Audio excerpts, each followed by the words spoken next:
বিসমিল্লাহির রহমানির রহিম।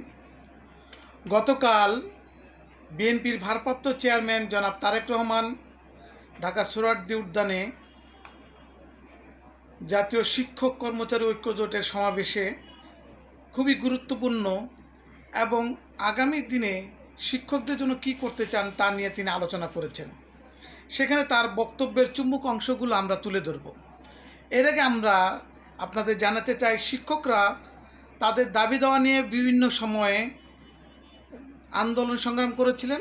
সেই দাবিগুলো কি কি সেটা নিয়ে আমরা একটু আলোচনা করব। বাংলাদেশের শিক্ষক সমাজ বিভিন্ন সময় নানান দাবিতে আন্দোলন করেছে। সময় ও প্রেক্ষাপট ভেদে আন্দোলনগুলো কিছুটা ভিন্ন ছিল, কিন্তু তাদের দাবিগুলো ছিল অন্যতম। যে দাবিগুলো ছিল, প্রধান দাবি ছিল বেতন বৈষম্য দূরীকরণ। সরকারি ও বেসরকারি শিক্ষকদের মধ্যে যে বেতন কাঠামো, ভাতা ও পদোন্নতিতে যে বৈষম্য ছিল তা দূর করার জন্য এক দফা আন্দোলন করেছিলেন শিক্ষকরা। বেসরকারি শিক্ষকদের জাতীয়করণ, এমপিওভুক্ত স্কুল, কলেজ ও মাদ্রাসার শিক্ষকরা দীর্ঘদিন ধরে জাতীয়করণের দাবি জানিয়ে আসছেন।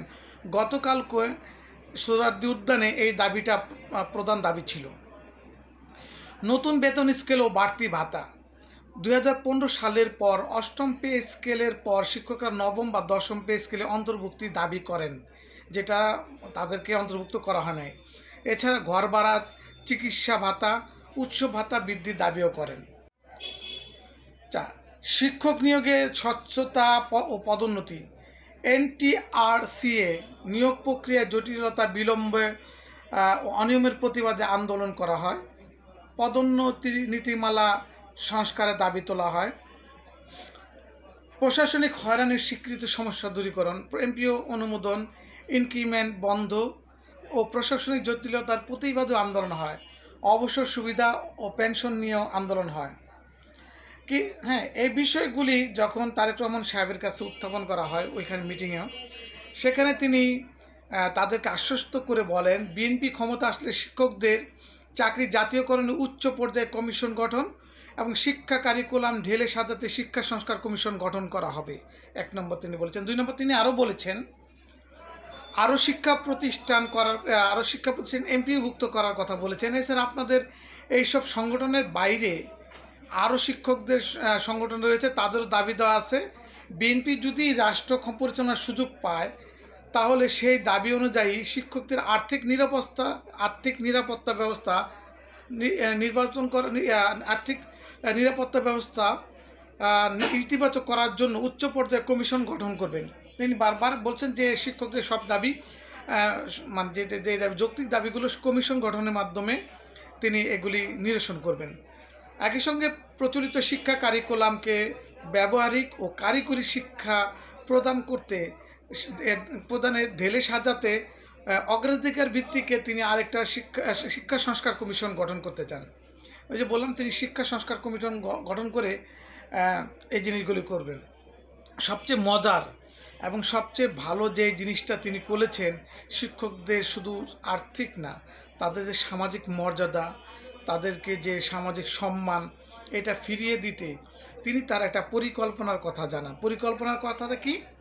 তিনি বলেন, বাংলাদেশের স্বাধীনতা দিবস বা বিজয় দিবস, পহেলা বৈশাখ, বিভিন্ন জাতীয় গুরুত্বপূর্ণ দিবসে প্রধানমন্ত্রী বা রাষ্ট্রপতি বিভিন্ন শ্রেণী পেশার সিআইপি ব্যক্তিবর্গ বা ভিআইপি ব্যক্তিবর্গকে দাওয়াত করেন, সেখানে আমন্ত্রণ জানান এবং তাদের সাথে শুভেচ্ছা বিনিময় করেন।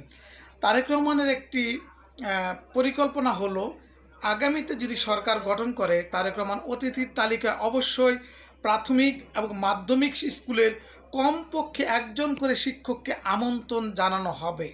এটি নিশ্চিত করার জন্য প্রয়োজনে ওয়ারেন্ট অফ প্রেসিডেন্সি বা রাষ্ট্রীয় পদমর্যাদা পুনর্মূল্যায়ন করে রাষ্ট্র সমাজের শিক্ষা এবং শিক্ষকের মর্যাদা সমুন্নত রাখার বিষয়টি তিনি নিশ্চিত করবেন।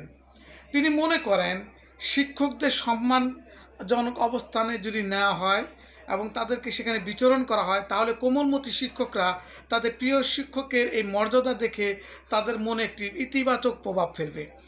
আমরা শিক্ষকদের মর্যাদা সম্পর্কে একটি কবিতা পড়েছিলাম। বাদশাহ আলমগীর তার সন্তান বাদশাহ আলমগীর যখন তার সন্তান শিক্ষকের পা ধুয়ে দিচ্ছেন এবং শিক্ষক হয়তো ভয় পেয়ে গেছেন যে বাদশাহ আলমগীর হয়তো কী বলবেন, তাকে হয়তো শাস্তি দিতে পারে, কিন্তু বাদশাহ আলমগীর বলছেন সে কেন আপনাকে পা ধুয়ে দিল, নিজ হাতে ধুয়ে দিল না।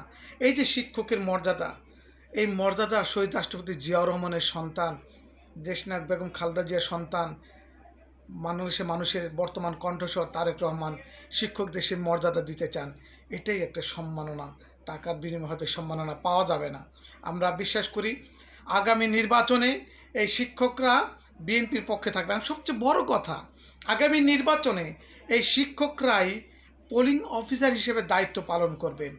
আপনাদের সেই দায়িত্ব ইনশাল্লাহ শতভাগ ইমানের সহিত পালন করবেন। এবং যদি কেউ নীলক্ষেত স্টাইলে নির্বাচন করতে চায় তাদেরকে সবার আগে আপনারাই প্রতিরোধ করবেন। আমরা পোলিং এজেন্ট যারা থাকবো তারা তো আসছি, বাইরে যারা আছি তারাও থাকবো, কিন্তু পোলিং অফিসার হিসাবে সর্বপ্রথম আপনারাই প্রথম সেই দায়িত্বটা ইমানের সহিত পালন করবেন। আগামী নির্বাচনে ধানের শীষে বিজয় হোক। আগামী নির্বাচনে ধানের শীষ বিজয় হলে দেশের শিক্ষক সমাজ তাদের মর্যাদা পাবে। এবং আরেকটা কথা বলছে যে দাবি, শিক্ষকদের অবসরের বয়সসীমা 65 করা উচিত। এটা একটা যৌক্তিক দাবি। আমরা মনে করি দেশনায়ক তারেক রহমান সাহেব এই শিক্ষকের দাবিটা নিয়েও কাজ করবেন। ধন্যবাদ সবাইকে। আসসালামু আলাইকুম।